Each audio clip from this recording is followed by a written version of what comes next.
Welcome to our channel. Today we how to authenticate with QuickBooks Online for rental income tracking, complete guide step by step clearly.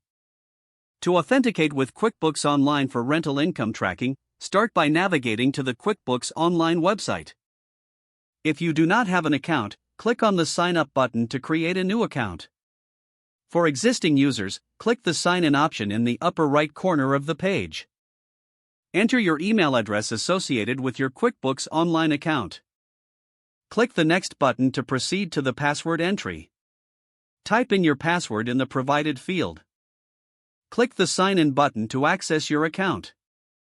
Once logged in, select Apps from the left navigation menu.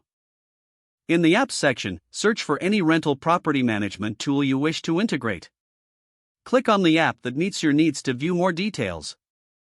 Review the application's features and pricing, then click the Get App Now button.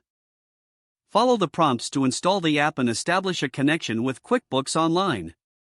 You may be asked to grant specific permissions for the app to access your QuickBooks data. Carefully review the permissions requested and click Authorize or Allow to proceed. After authorization, you will often be redirected to the app's dashboard. Configure the app settings to match your rental income tracking requirements.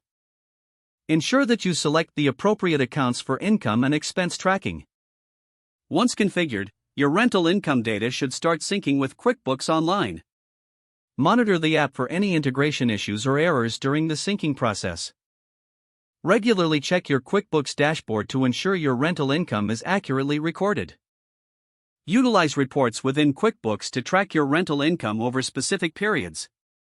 By following these steps, you will successfully authenticate with QuickBooks Online for efficient rental income tracking. If the page does not load, refresh the browser or try again in a private or incognito window.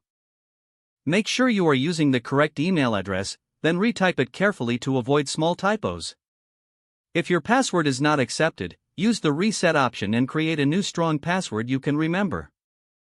Check your spam folder for verification or security emails, then complete any requested confirmation steps.